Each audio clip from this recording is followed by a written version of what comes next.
This family seem to feel that they owe it to the men of the family to look relaxed, rested, and attractive at dinner time. Look, I may be a biological female, but I do hope that, just for this video, we're able to converse as men. You'll be a woman soon. Como é que uma pessoa torna-se mulher? A Simone de Beauvoir, agora que estamos a falar sobre ela, dá um exemplo muito engraçado nos livros dela e também a propósito desta questão da psicanálise, que tem um grande cruzamento com um movimento que agora estamos a viver em Portugal, também relacionado com o Me Too, mas também relacionado com a emancipação sexual, com o respeito pelo consentimento da mulher, com o que é o assédio sexual, que também é uma figura acerca da qual eu gostava de discutir um pouco convosco. Mas, no fundo, aquilo que ela acaba por identificar é que, desde uma idade muito, muito tenra, a forma como os pais tratam uma filha ou um filho é completamente diferente. Damos, no fundo, bonecas às filhas, quase como se fosse assim uma espécie de presságio daquilo que elas, no fundo, vão ser. No fundo, incentivamos-las a cuidarem a aparência da boneca. No fundo, damos reforços positivos quando elas são bonitas. Pinta-se o quarto de cor-de-rosa antes de nascer, faz uma série de preparações. Aos rapazes, as brincadeiras são completamente diferentes, a forma de educar é completamente diferente, o estímulo para o exterior e para a ação é completamente diferente. E porquê é que eu digo que tem muito a ver com este movimento? Porque este movimento agora tem um slogan que eu acho muito interessante, que diz: não protejam as vossas filhas, não lhes digam para não saírem à noite, em vez disso eduquem os vossos filhos. E portanto, sem dúvida nenhuma, a primeira forma a escolher, até porque é através da educação que nós transmitimos tanto a nossa cultura como os nossos conhecimentos, é a educação que acaba por ser o primeiro fator do que é que torna determinada pessoa mulher ou homem. Agora, a totalidade desses fatores é impossível discernir. Nós vimos há pouco tempo um documentário que era exatamente sobre pessoas que se identificavam com um género diferente do seu sexo fisiológico. Além de raparigas que se identificavam como rapazes, tinha também um rapaz que não se identificava com nenhum género, portanto apresentava uma fluidez de género, era uma pessoa, um rapaz feminino, ou não sei, um unicórnio, o que ele quisesse ser, no fundo. São crianças muito, muito, muito jovens, que começam logo a sentir desde muito cedo que não estão no papel que acham que seria o mais adequado para se conseguirem expressar, para conseguirem ser felizes. Também existem outros exemplos de pessoas que se transformam mais tarde. Aliás, nós também seguimos uma youtuber que acabou por transitar já na idade adulta, quando tinha 26 anos, que já agora tem, quem é a youtuber? Que é ContraPoints, que é incrível e que todos recomendamos. E ela diz mesmo que pensa em si mesma como uma mulher que costumava ser um homem.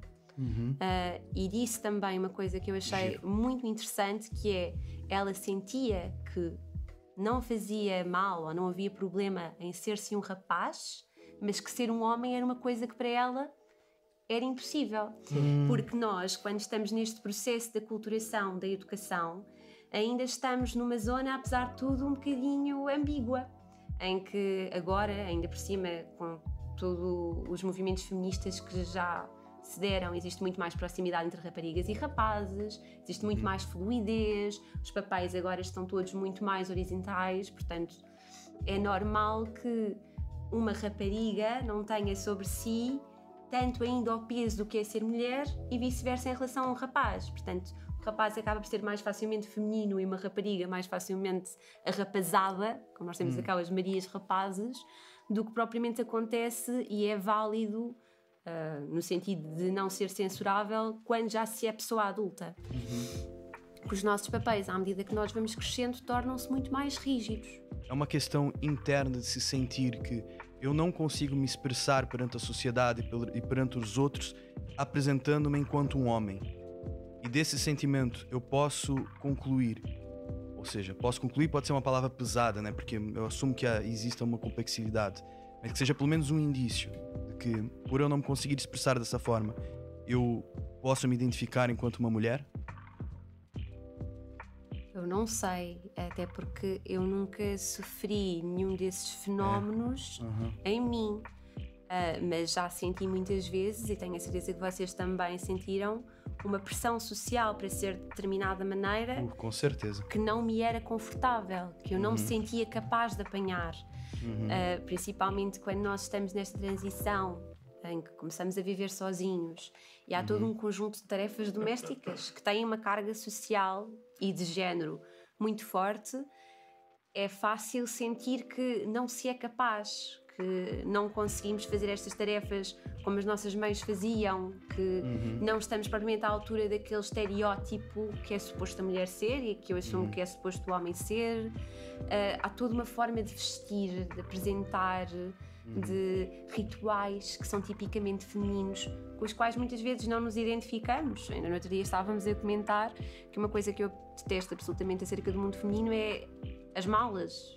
Odeio malas, só consigo usar mochilas, que novamente é uma coisa super infantilizante e transversal aos dois géneros, porque há muitas coisas acerca do nosso crescimento, eu acho, que nós deixamos para trás certas coisas que são típicas de ser mulher ou de ser homem e continuamos infantilizados e sentimos isso como um peso.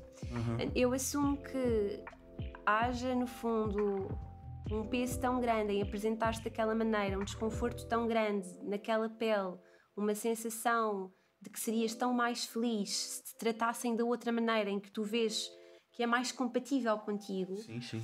Porque no fundo é isto, agora também pegando naquelas coisas um bocadinho mais clichê, não é?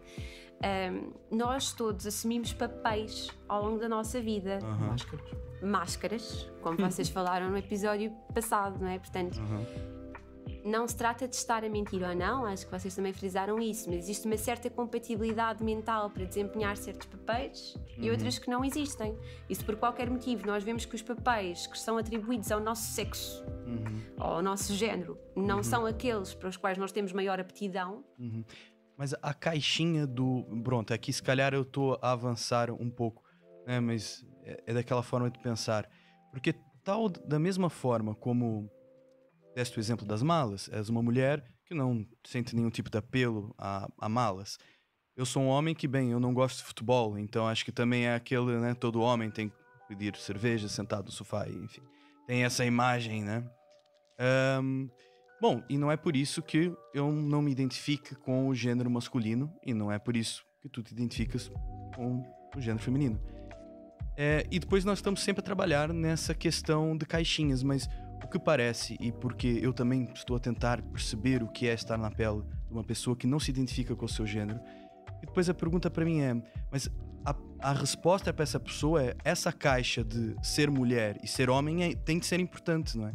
Porque eu quero ser tratado, por exemplo, enquanto uma mulher no trato social, enquanto um tratamento que mais se relaciona com a mulher, eu quero ter um certo tipo de vivência em que a nossa sociedade mais atribui a uma mulher. Então, ou seja, o que não se quer destruir certas coisas que formulam os pilares de homem e mulher. Eles são importantes. Eu não sei. Eu acho que nós não estamos preparados para abdicar deles. Certo. Portanto, nesse sentido, eles são importantes, porque nós os vemos como valiosos e estruturantes da nossa realidade. Em relação, também voltando um bocadinho atrás, à questão das malas, à questão do futebol, obviamente são exemplos que até parecem um bocadinho frívolos. Logicamente ninguém vai fazer uma operação ou começar a utilizar comportamentos típicos do outro género por esse motivo isolado. Mas quando são muitos, eu acho que deve ser mais ou menos por aí. Tem a ver também, pois existem outros tipos de disforias que já têm a ver com o próprio corpo, que também não são aqueles que eu melhor compreendo, porque felizmente sempre me senti relativamente à vontade com o corpo que tenho. Mas mesmo essa questão da disforia não é necessária. E um exemplo perfeito, a meu ver, disso tem exatamente a ver com um fenómeno que infelizmente existe muito em Portugal, que é o transvestismo. Eu não sei se é infelizmente, quer dizer, Mas é infelizmente porque, por um lado, não são pessoas que são conhecidas. Por outro lado, mesmo ao nível da LGBT, como tu há pouco falaste, não são protegidas, porque as comunidades LGBT estão muito mais vocacionadas para pensar as questões da transexualidade do que o transvestismo. Porquê? Porque o transvestismo é ambíguo em termos sexuais. São pessoas que se sentem à vontade com o seu corpo, mas que, no entanto, gostam de vestir um outro papel. Dessa forma. A maior parte deles são homens que se vestem como mulheres e nos momentos em que estão assim vestidos gostam de ser tratados por ela, mas no seu dia-a-dia, na rua, não é necessário que assim seja. Não têm nenhuma aversão, antes pelo contrário, aos seus órgãos sexuais, que muitas vezes até são uma mais-valia, porque o transvestismo também está muito associado à prostituição e, portanto, nesse sentido, acaba por ser também o seu ganha-pão e uma fonte de prazer para essas pessoas. Portanto, eu acho que as questões do género não têm necessariamente a ver nem com a forma como nós olhamos para o nosso corpo, nem com a nossa orientação sexual. Apesar de estarem conectadas, são tudo planos diferentes da nossa identidade. Mas eu também sinto, tal como tu sentes, que ser mulher ou ser homem é muito importante. Aliás, eu sempre tive muitos problemas com descrições.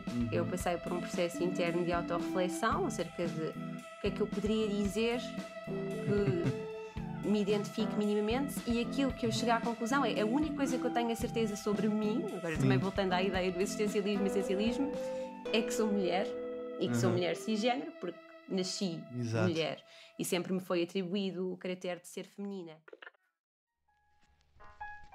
Whoa, man, those were the cool jazz stylings of the hip Larry Elgin trio, friend. And now a word from our sponsors.